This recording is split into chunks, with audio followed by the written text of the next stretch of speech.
Boa noite, meus irmãos. Sejam todos bem-vindos a esta casa de oração, o Centro Espírita Círculo da Luz, onde aqui viemos em busca da cura de nossos males físicos e espirituais, em busca de alento, em busca de serenidade e equilíbrio. Mas para isso, é preciso que estejamos conectados com o ambiente. E essa conexão se faz pela prece. Então, unidos em pensamento, vamos rezar ao Pai como Jesus nos ensinou. Pai nosso que estais nos céus, santificado seja o vosso nome, venha a nós o vosso reino, e seja feita a vossa vontade, assim na terra como nos céus.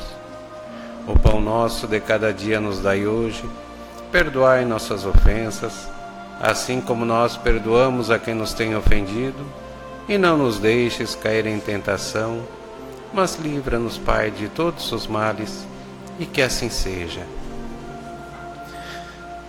E como fazemos todas as quintas-feiras, neste momento, vamos fechar os nossos olhos,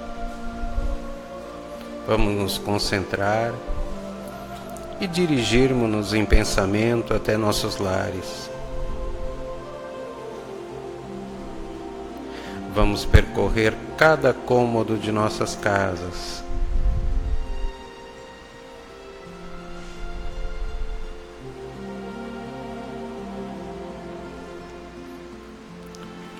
Vamos levar para o ambiente que residimos as energias benéficas aqui desta casa,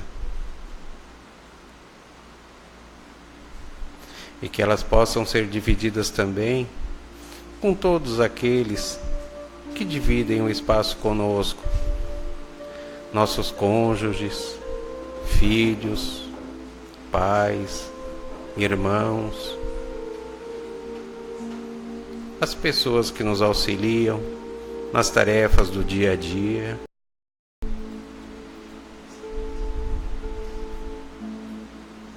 Que todos possam receber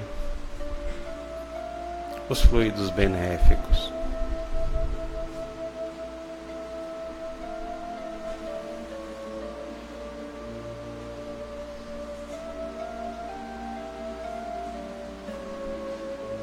Neste momento, voltando aqui para nossa casa, nós vamos ouvir a lição do Evangelho que está no capítulo 21, item 3,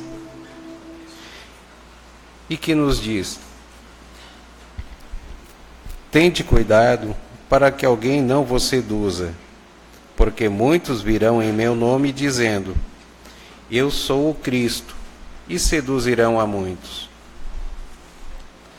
Levantar-se-ão muitos falsos profetas, que seduzirão a muitas pessoas. E porque abundará a iniquidade, a caridade de muitos esfriará. Mas aquele que perseverar até o fim se salvará. Então, se alguém vos dizer, o Cristo está aqui ou está ali, não acrediteis absolutamente. Porquanto falsos cristos e falsos profetas se levantarão e farão grandes prodígios e coisas de espantar, ao ponto de seduzirem, se fosse possível, os próprios escolhidos. Esta passagem está em Mateus, capítulo 24, versículos 4, 5, 11 a 13, 23 e 24. E em Marcos, capítulo 13, versículos 5, 6, 21 e 22. Então o Cristo nos diz para tomarmos cuidado com os falsos profetas. Mas o que é profeta? No sentido evangélico, significa aquele que é enviado de Deus. Só que ao longo da história, mesmo antes do Cristo, muitos se definiram como profetas, mas o que eles traziam de mensagem? O que eles traziam de exemplo? E o que ainda trazem? Que convite que eles fazem para a humanidade? Com certeza, quando Cristo se referiu aos falsos profetas, ele se referiu àqueles que vão contra a lei de amor, aqueles que são contra a lei de caridade, aqueles que são contra a dedicação ao próximo, aqueles que fazem como objetivo principal as conquistas dessa vida, a vida material, desprezando a vida espiritual. Ah, Diego, mas isso acontece? Acontece. Ainda hoje, nós vemos seitas que arrebanham irmãos nossos a fim de abrirem mão da própria vida e a vida de outros irmãos. E visando o quê? Visando uma ideologia, visando guerras, visando preconceitos, que o Cristo tanto combateu enquanto esteve aqui no nosso mundo.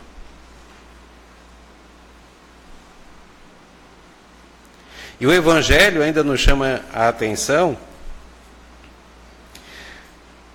dizendo que falsos profetas farão grandes prodígios e coisas de espantar, a ponto de seduzirem os próprios escolhidos. Por isso que o Espírito de verdade já nos disse: amai-vos e instruí-vos. Porque à medida que vamos conhecendo os fenômenos que julgamos sobrenaturais, nós vamos aprendendo que eles fazem parte da lei divina, são criação de Deus. E à medida que esses fenômenos vão sendo desmistificados, o sobrenatural vai deixando de existir. E aí entendemos ainda mais a grandeza de Deus. Então, os verdadeiros profetas, eles não se caracterizam por fenômenos físicos, coisas sobrenaturais que venham para impressionar as massas. A verdadeira virtude dos verdadeiros profetas estão nos seus caracteres exclusivamente morais.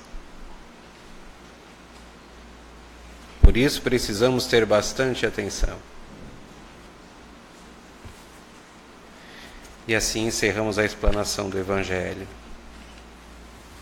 da noite de hoje. Que assim seja. E como palestrante da noite, temos o nosso irmão Patrick, de Tubarão.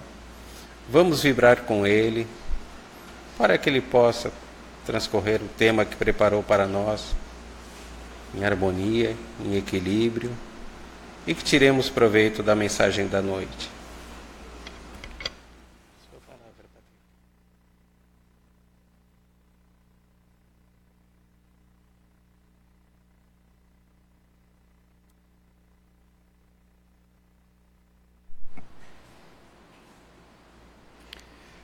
Mais uma vez, uma ótima noite a todos e que a paz do Cristo seja em nossos corações. O tema previamente divulgado, hedonismo e espiritismo, conforme solicitado por aquele que nos convidou, diz respeito, de algum modo, a um tema oriundo da filosofia acadêmica tradicional. E a palavra hedonismo, nós vincularemos neste momento das nossas ideias e reflexões a um certo hedonê que no seu radical primeiro está vinculado à ideia do prazer. Então o hedonismo seria como se fosse uma doutrina, filosofia, que prega ou que pregava um certo prazerismo, um certo prazer na vida ou como finalidade para viver. No entanto, apesar de ser muito combatida a sua época, por volta daqueles mais ou menos 2.500 anos atrás, essa doutrina, na sua base, daquele que talvez fosse o seu principal divulgador,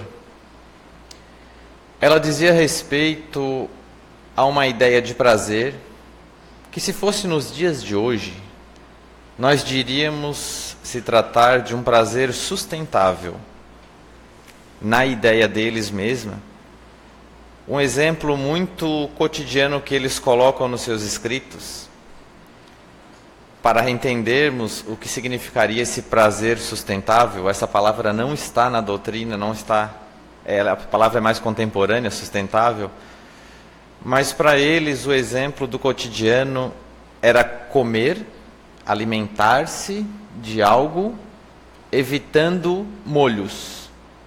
Por exemplo, se nós nos habituamos a comer algo, macarrão, não é miojo, é macarrão, algum lanche desses horrorosos que nós comemos por aí, nós às vezes ficamos afeiçoados ao consumo do molho.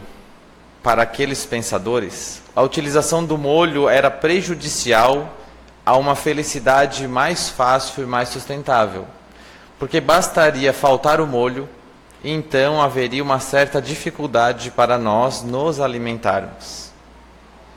Para contextualizarmos isso, levando aquela ideia de modo mais ou menos radical, seria como nós frequentarmos o Círculo da Luz, essa casa espírita, e nós nunca tivéssemos instalado aqui aparelhos de ar-condicionado, em Criciúma, imaginem, que maravilha. Então, para aqueles pensadores, o ar-condicionado realmente é um luxo que pode colocar em risco o prazer sustentável, porque se faltar energia elétrica agora e não houver um gerador, o que é mais comum nas nossas casas, nós ficaremos sem o ar.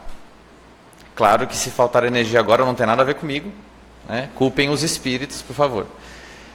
Mas o hedonismo, na medida que o tempo passa ao longo da história, ele tem agora uma vinculação com o nosso cotidiano. E falar na cidade de Criciúma parece muito mais fácil de exemplificar isso, porque é uma cidade que, apesar da sua história carbonífera, tem um grande vínculo com a indústria, com o comércio, com o mundo mercantil de um modo geral. E nós observamos no hedonismo contemporâneo, portanto, essa doutrina do prazer atual, que ele não tem uma ideia de um prazer sustentável, mas a ideia de um prazer imediato que nós precisamos fruir a todo custo, o quanto antes e da maneira mais intensa possível. Daí que tem pessoas que, nesse sentido, aproveitam os dias do carnaval, 4 dias, alguns deles heroicamente, sobretudo os mais jovens, 4 dias sem dormir, porque é preciso exaurir ao máximo e aproveitar cada minuto, apesar de nos últimos 2 dias provavelmente não vai lembrar de muita coisa, mas a ideia é um certo consumo de si mesmo, ou um consumo do mundo que existe aí fora, no sentido de que precisa-se obter o máximo de prazer.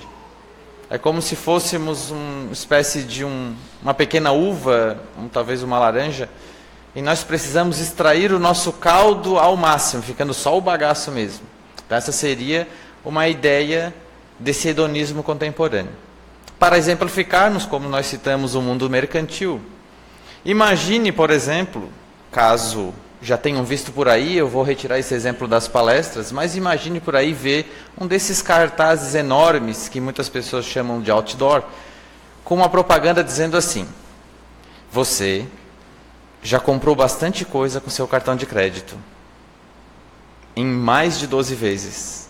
Aquela viagem de cruzeiro que você vomitou a metade, você está pagando endividado. E agora que você fruiu tudo que podia com seu cartão de crédito, não compre mais nada. Vá sossegar e seja feliz com o que já tem. Já viram alguma propaganda parecida sobre o uso do cartão de crédito? Me parece que não. Ela não combina muito com o nosso mundo e parece até um tanto ridícula, se não esdrúxula, mas é para nós exemplificarmos no nosso cotidiano a ideia de que nós nos acostumamos socialmente com essa ideia quase que enraizada dentro de nós, no mundo material em que vivemos, de nós fruirmos o prazer a todo instante.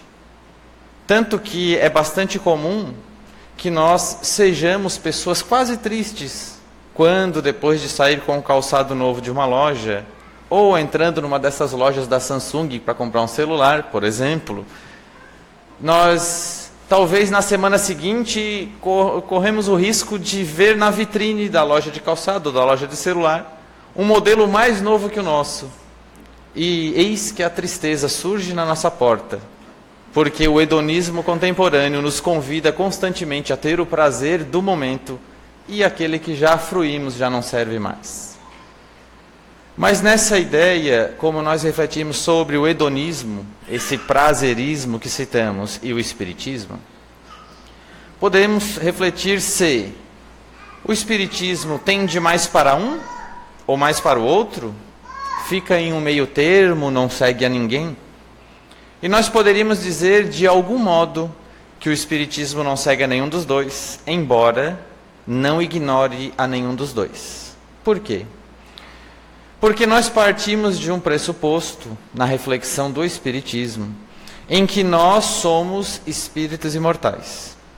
Esse pressuposto parece-nos muito plausível, se não viável, com as reflexões que Allan Kardec estabelece a partir de suas pesquisas, apesar de ignoradas, sobretudo no âmbito da ciência mais contemporânea, na época em que ele ainda vivia aqui na Terra, até por volta daquele início do ano de 1869, nós temos uma certa ideia da abrangência que o seu pensamento tinha no âmbito científico. Por quê?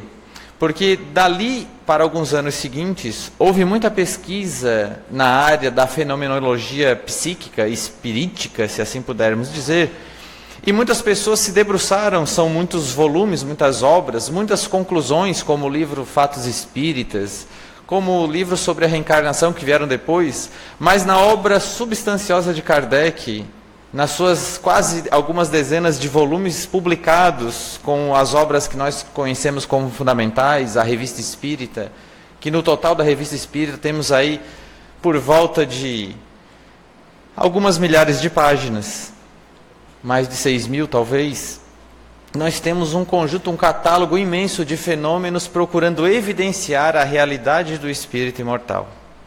Mas quando ele assim o faz, ele não pretendera desde aquele momento fundar um grupo religioso qualquer.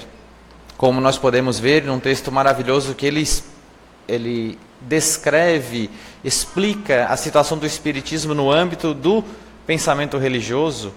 É o espiritismo uma religião? É um texto que ele escreve, está de acesso público pela internet. Nós podemos refletir sobre a ideia da religião e da religiosidade conforme Kardec entendia e assim posicionava o espiritismo. E ele pretendia, o que infelizmente parece que ainda hoje não ocorre, fazer com que o espiritismo fosse um suporte das religiões para que, a partir de então, aquilo que especulavam como sendo algo metafísico, algo apenas do seu pensamento e reflexão, fosse agora de algum modo comprovado e a realidade do espírito imortal, através daqueles que aparentemente se foram, regressam através das comunicações mediúnicas e vêm atestar a realidade ao qual se encontram. E essa realidade não era mística, nem tampouco aquela metafísica tradicional, mas uma realidade de indivíduos que, abandonando o seu corpo físico, não tiveram uma transmutação para algo divino ou crístico, mas simplesmente continuaram a viver tal qual eram, com as suas emoções, com seus sentimentos, com os seus prazeres e felicidades, com as suas dores e as suas tristezas. E esses espíritos então conseguem descrever a sua realidade e lentamente no volume de escritos, Kardec consegue também com as suas questões fazer com que a reflexão espírita adquira um certo corpo e consegue a partir daí refletir sobre a ideia da reencarnação.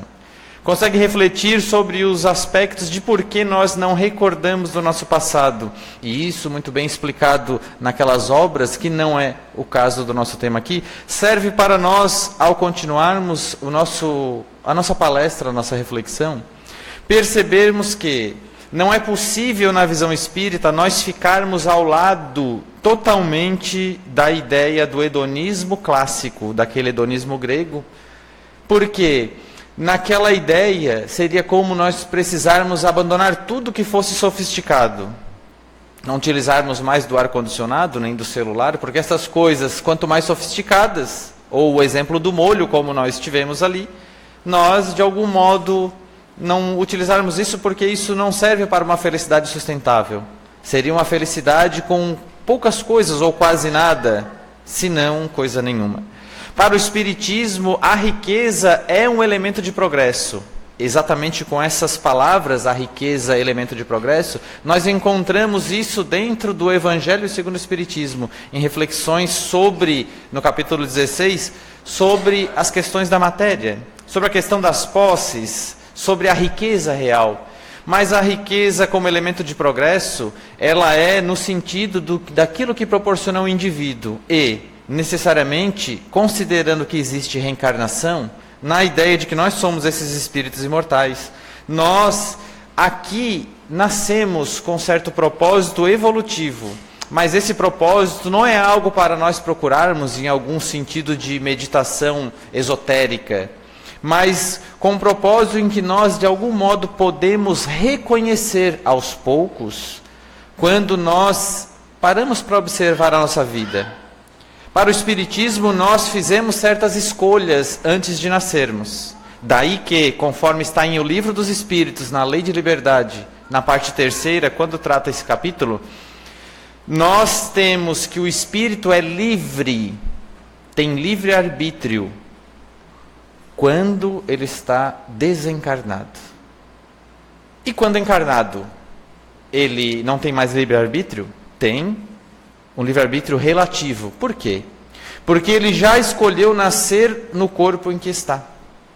Antes de nascer, ou seja, sendo espírito, ele usufrui de uma liberdade bem mais plena, mais ampla, conforme os seus próprios caracteres morais e intelectuais. Mas aqui, diz o Livro dos Espíritos, esse mesmo indivíduo, ele vai agora precisar arcar com as consequências de suas escolhas. Então ele nasce no corpo que está, normalmente, sobretudo nos principais pontos da sua trajetória reencarnatória. Este indivíduo, ele está num contexto social, por exemplo, a cidade de Criciúma, apenas como exemplo.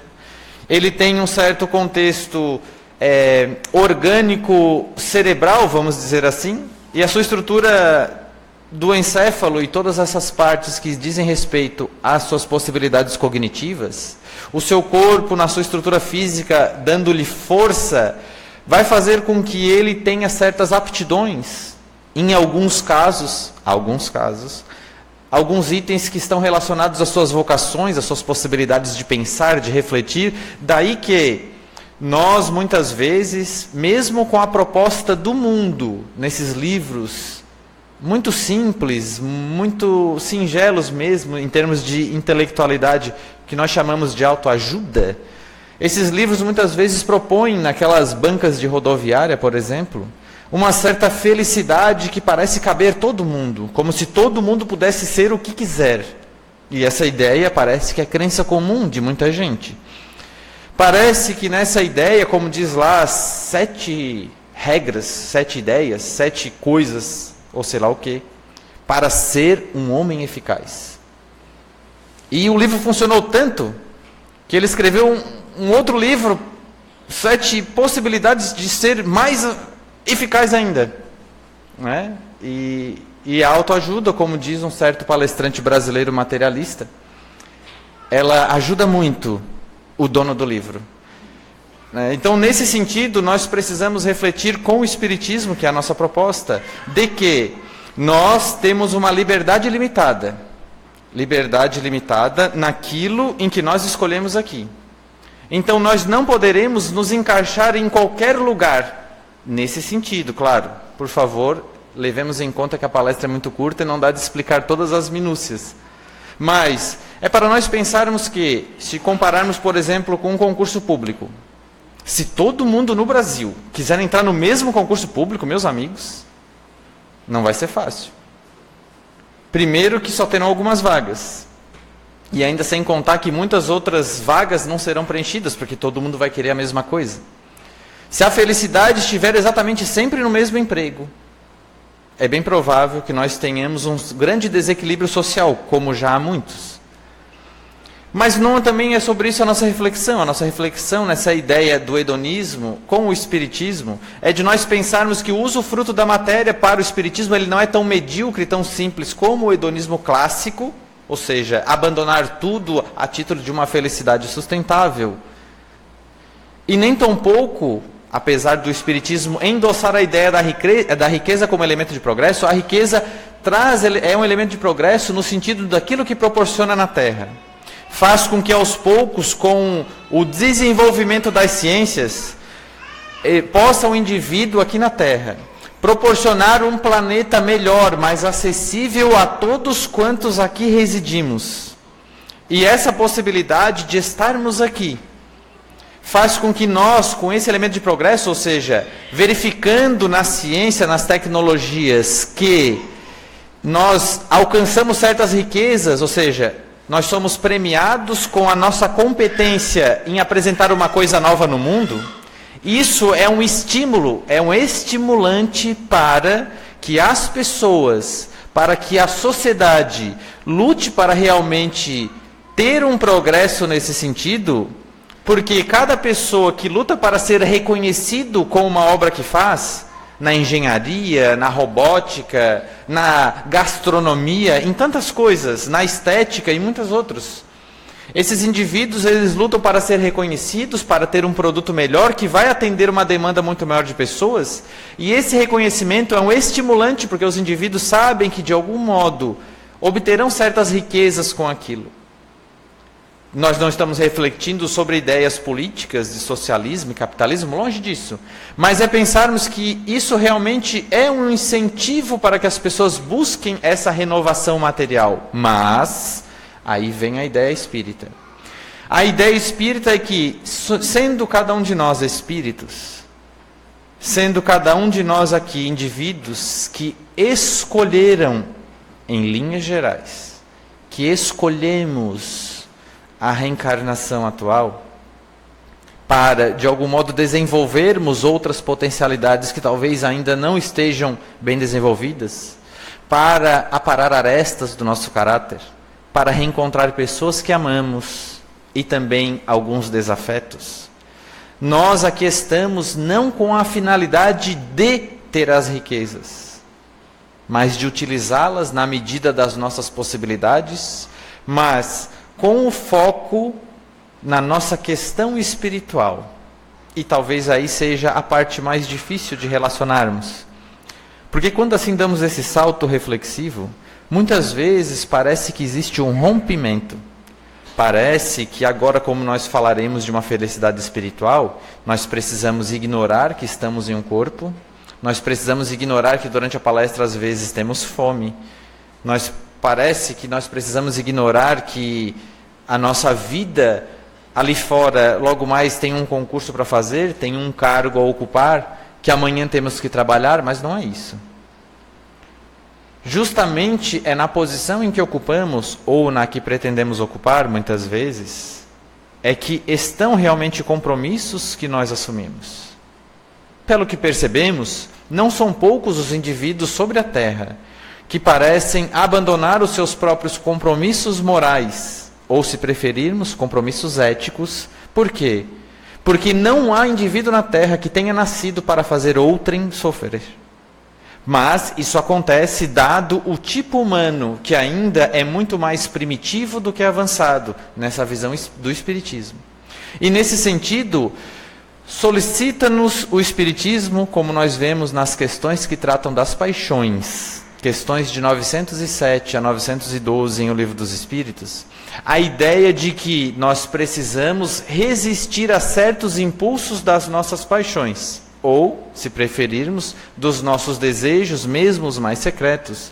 Não no sentido de abafá-los ou de negar que nós sentimos certos gostos, certas inclinações, mas no sentido de nós, através do autoconhecimento, que é muito batido dentro da reflexão espírita nas palestras, de nós identificarmos esses pontos e pensarmos, como diz nessas questões citadas, onde as paixões vão causar mal?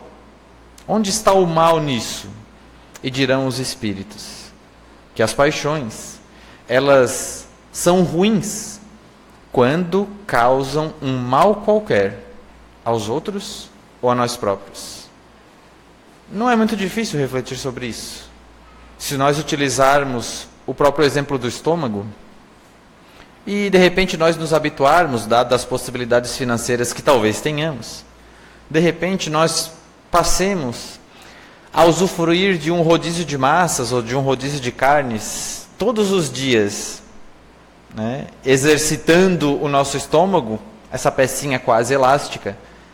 A cada dia ela vai conseguindo armazenar um pouquinho mais. E nesse sentido, que é um exemplo muito simples mesmo, nós percebemos que nós, transformando-nos como em apaixonados pelo corpo físico, ou pela gastronomia, pelos prazeres que o estômago proporciona, a cada dia, com essas paixões do excesso alimentar, nós vamos causando um mal qualquer a nós próprios. Essa é a ideia talvez mais simples para nós tratarmos das paixões. Mas levemos em consideração a ideia do espiritismo, nós, espíritos reencarnados. Nós, cedo ou tarde, mesmo para quem não gosta da ideia, acreditem, nós deixaremos o nosso corpo. Não sabemos quando, talvez nem sequer onde, mas nós deixaremos. Tudo aquilo que nós fazemos para o nosso corpo físico, de algum modo, tentando preservá-lo de todos os males, em algum nível é quase impossível. No sentido de que, imaginemos, um planeta com mais de 7 bilhões de indivíduos. Provavelmente, daqui a 50 anos, é um exemplo, provavelmente muito mais da metade das pessoas que estão na Terra hoje já terão desencarnado. Substituído por outros, não tem problema, talvez com a população maior, não tem problema. Mas é no sentido de dizer que, ao longo dessas 5 décadas, a título de exemplo, nós abandonaremos muitas coisas que hoje parece que nós damos muita importância. E não é que os nossos bens, o nosso patrimônio, as coisas que nós temos no sentido da nossa convivência social, a nossa influência, a nossa presença, as nossas amizades, inclusive, os nossos relacionamentos dentro do lar também. Não é que essas coisas devam ser abandonadas ou esquecidas, mas é o tipo do relacionamento que nós estabelecemos com o mundo. Por isso, a necessidade do autoconhecimento. Ou, se preferir uma fala mais do senso comum, escutar os próprios sentimentos. Escutar as próprias inclinações, as emoções. O que me move? Qual, como diz um texto dentro do Livro dos Espíritos, resumo teórico do móvel das ações humanas. O que nos move? O que realmente faz com que nós nos agitemos? Quando nós acordamos de manhã, qual o impulso que nós temos? Tirando aquele, talvez, de usar o banheiro ou de abrir a geladeira. Mas o que nos move no sentido macro, no sentido amplo da nossa vida? Qual é a paixão que nos move? A paixão dirá naquelas questões ainda em O Livro dos Espíritos. Essas paixões são capazes em nós de auxiliar a desenvolvermos, a realizarmos grandes coisas. As paixões são importantes. Gostar do que faz, ou ir atrás de algo que gosta para trabalhar, para fazer, remunerado ou não remunerado. nos gestos mais simples ou nos mais requintados. Nós, de algum modo, precisamos desse estimulante para nós não ficarmos, talvez, derrapando nas arestas próximas do abismo de depressões e outras coisas. Mesmo apesar de todas as peculiaridades fisiológicas que, de algum modo, geram as depressões. Mas naquele sentido dos sentimentos, daquilo que nos toca enquanto espíritos que trazemos muita bagagem de relacionamentos, de vivências do nosso passado e também, muito pesadamente para alguns, as marcas de coisas vividas nessa existência. Arrependimentos, frustrações, agressões sofridas, abandonos, golpes levados muitas vezes no cotidiano. Mas a ideia é de nós talvez resgatarmos um pouco isso e aprendermos um pouco com esse hedonismo clássico. E verificarmos que às vezes tentar retirar algumas sofisticações desnecessárias da nossa vida auxiliarão a que fiquemos talvez um pouco mais em paz. Quando nos preocuparmos talvez um pouquinho menos com a posição da selfie do momento, e mesmo às vezes descabelados, ou sem cabelos assim mesmo, nos preocuparmos em olhar a pessoa nos olhos, as crianças que nos acompanham, mesmo às vezes que elas incomodem um pouquinho, não tem problema. Envolvermos as pessoas com sentimentos, trocarmos realmente a alegria de viver uns com os outros. Quem sabe, se nós frearmos um pouco o desejo de nós só obtermos coisas, porque o mundo convida isso a quase o tempo todo, e nós pararmos para pensar que talvez não vale tanto a pena correr o tempo todo. Às vezes é bom caminhar um pouco, ou quem sabe, sentar-se no banco da praça e apreciar um pouco a paisagem, e fazer como tinha um programa televisivo que falava com certos artistas ou personalidades de televisão e outros, e perguntava: o que você viu da vida? E nós diríamos talvez: o que você viu da vida até agora? E nesse sentido, apesar de toda a fala de muitas pessoas louváveis e respeitáveis no âmbito do materialismo, apesar de tudo em um mundo quase estar vinculado a uma ideia de que a vida logo vai acabar, que a vida é passageira mesmo, dizem muitos, em que tudo isso logo vai virar nada, pare para pensar um pouco, se der tempo de refletir uns 5 minutos diários. 5 minutos é apenas um exemplo, por favor, não façam isso. Façam como quiserem. Mas parar para pensar, será que de fato a vida é somente este amontoado de células? Será que vale a pena brigar tanto? Mas por que também, se não vale a pena brigar tanto, por que de algum modo eu sinto às vezes tanta raiva? Por que a mágoa não me abandona? Por que o passado parece me perseguir como se fosse uma bola metálica muito pesada acorrentada ao meu pé? Onde eu vou parece uma sombra que me persegue. E nós perceberemos aos poucos, com a nossa reflexão, com a ideia que Kardec veio trazer há tanto tempo, mais de 160 anos, a ideia de que nós somos espíritos imortais, e o peso de alguma bagagem que nós carregamos não ficará para trás tão rápido. Então, às vezes, mesmo com algumas lágrimas, vale a pena assumir-se enquanto pessoa que não é perfeita, enquanto pessoa que tem dificuldades, mas mais do que isso, assumir-se como protagonista da própria vida e que precisa tomar decisões muitas vezes dolorosas, muitas vezes que contrariam os próprios desejos, em benefício da vivência da coletividade. E a isso nós podemos chamar de ética. Está dentro da terceira parte do Livro dos Espíritos, as leis morais, que abrange naquelas leis morais a ideia de que como nós devemos, de algum modo, relacionarmos-nos com a nossa intimidade. Relacionarmos a nossa intimidade com as outras pessoas, conosco, a cada dia. Não esqueçamos, por mais glamurosa que seja a nossa vida, logo ela passará. Então vale a pena nós refletirmos sobre o que vai ser depois e começarmos de maneira lenta, mas progressiva, a aplanar um pouco o terreno da nossa existência e semear aquilo que vai trazer felicidade futura, mesmo em que algumas vezes até marcantes, mesmo que seja com algumas dores e sofrimentos profundos, mesmo assim, valerá a pena, porque ao longo da nossa jornada perceberemos lá na frente que somos realmente filhos de Deus e haverá a possibilidade de sermos felizes, de fato, em espírito e verdade, graças a Deus. Muita paz.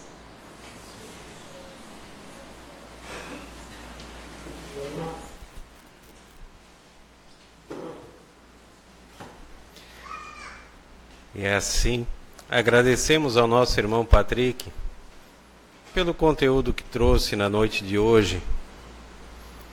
E com certeza levaremos bastante material para refletirmos ao longo da semana sobre quem somos, nossas vidas, o que queremos,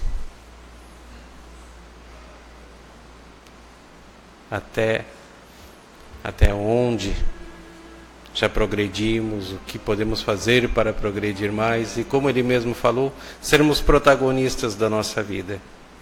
Obrigado pela palestra, Patrick. E neste momento, ainda envoltos pela palestra, vamos pedir pelas águas que se encontram nas bancadas, para que elas sejam transformadas em remédio para os nossos corpos físicos e espirituais. Vamos pedir por aqueles nomes que se encontram nas urnas, de encarnados e desencarnados, pelos nossos irmãos que se encontram doentes, do físico, do espírito, aqueles que estão no leito de um hospital ou em suas próprias casas. Vamos pedir pelas nossas crianças, os nossos idosos, as nossas famílias, a família, o nosso primeiro grupo social, que ela se mantenha estruturada,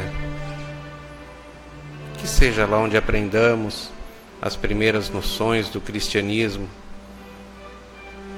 e que ajude aos espíritos a evoluírem neste mundo de provas e expiações.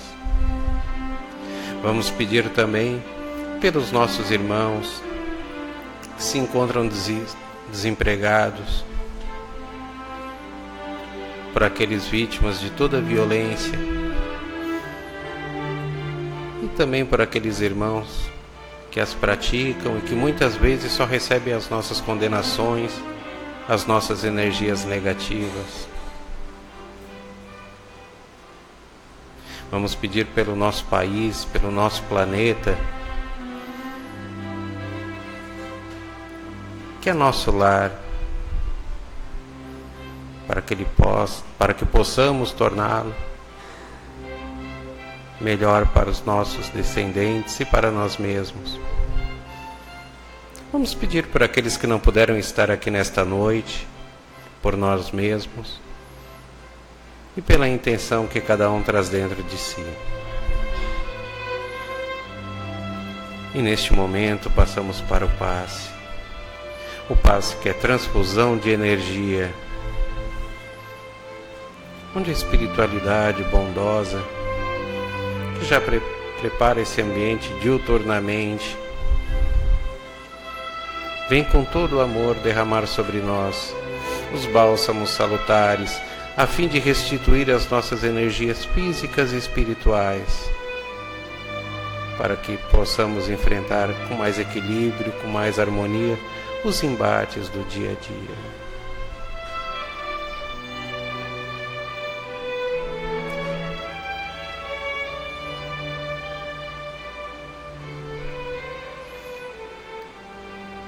É a manifestação do amor de Deus em nós. E assim, agradecidos por tudo o que recebemos deste Pai de amor. Nós elevemos o nosso pensamento e oramos a prece que Jesus nos ensinou. Pai nosso que estais nos céus, santificado seja o vosso nome, venha a nós o vosso reino, seja feita a vossa vontade, assim na terra como nos céus. O pão nosso de cada dia nos dai hoje, perdoai as nossas ofensas, assim como nós perdoamos a quem nos tem ofendido, e não nos deixes cair em tentação, mas livra-nos, Pai, de todos os males, e que assim seja. E assim, nós damos por encerrados os trabalhos da noite desta quinta-feira, desejando aos irmãos um bom retorno e uma ótima semana.